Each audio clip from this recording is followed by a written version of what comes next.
Hi guys, welcome back to the Drive Life channel. In today's video I'm going to be talking about Volvo's sort of future safety techniques. Now I've done a video touched on this previously, but I thought I'd just talk about it again for those of you who are new to the channel. We're at nearly 7,500 subscribers, so I think I was on 1,100 last time, so let's get into it. So the main thing I would like to talk about here is the new 110 mile an hour speed limiter fitted to all Volvos as of May 2020. Now, this caused massive ruptures across the automotive industry. A lot of critics, a lot of supporters. I just thought I would give my input. Now, this car here isn't affected by this. This was obviously produced in 2009. A top speed of around 140 miles an hour. From the D5. It's limited, it would be higher allegedly to the sort of German 155, but it's the Aisin TF80SC transmission. The way it's geared doesn't allow it to reach that speed. Now I can tell you that this car is very sort of steady around 130 miles an hour. It handles it like a dream.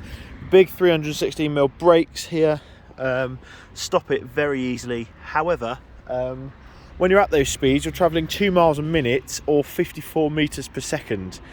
So you are travelling exceptionally fast indeed. And the Volvo have introduced this speed limiter as a safety measure. Now, the argument for a lot of people was they were really upset about the fact that they couldn't exceed 100, I think it's 112 miles an hour or something. And it's quite an interesting argument, because how many of you in the last year have travelled at more than 100 miles an hour? There's nowhere in the UK on the road that you can even do that. Most UK roads, even at night, it's quite difficult to reach those speeds without A, being caught, or C, crashing, B, crashing. That's a good start, isn't it?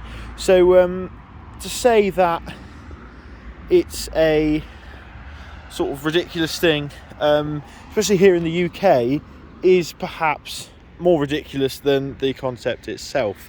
Now, in Germany, for example, you've got limitless speeds, or limitless motorways, or speed limitless motorways, which means that you can drive as fast as you want.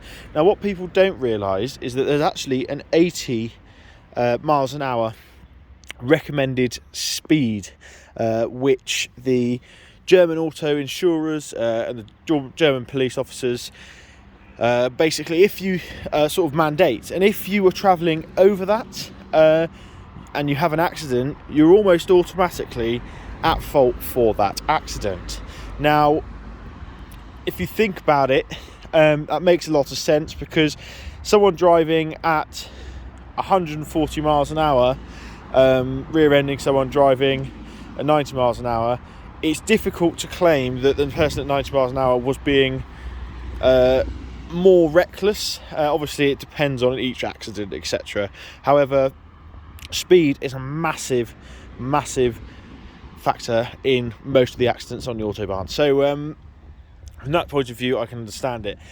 I can also understand it another way, where people say that they want to pass a vehicle on the Autobahn, they're doing 90 miles an hour, the car in front's doing 85, they want to accelerate up to speed in a gap before faster cars approach from the rear.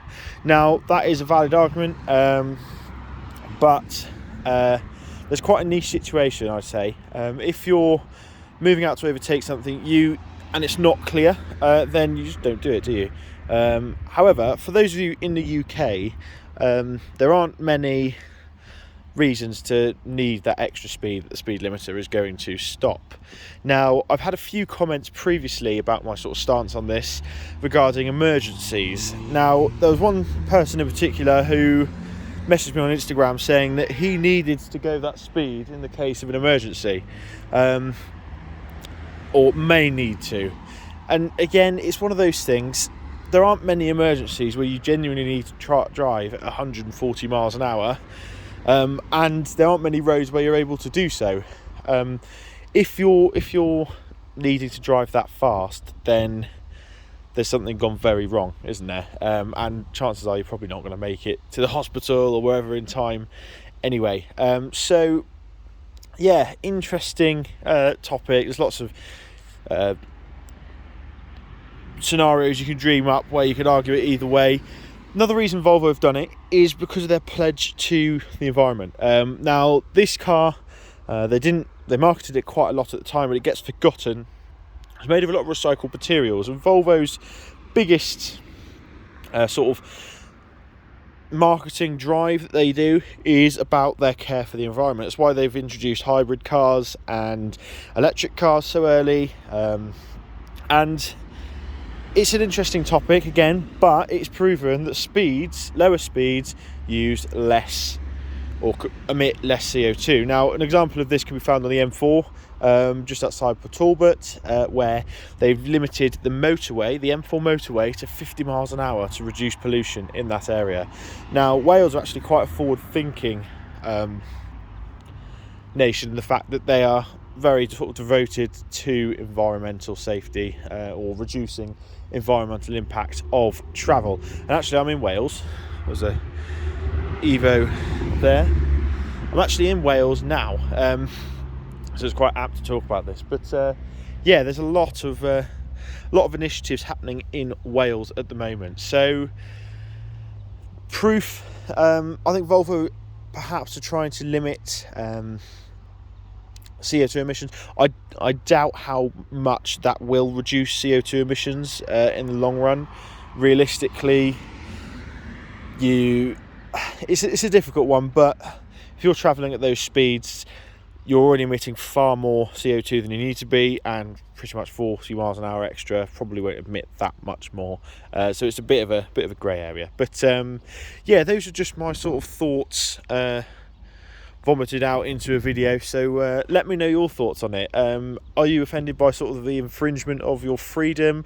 Will it stop you buying a new Volvo? I mean, we've obviously got our own opinions on new Volvos and whether we buy one or not, but if, for example, the UK government mandated that you had to have your car limited to 120 miles an hour or 110 miles an hour, would that upset you? To be honest, I don't think it would upset me at all.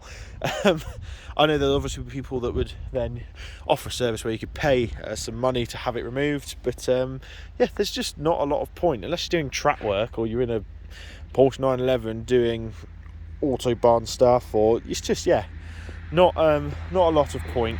But yeah, let us know, and I'll see you next video. Cheers.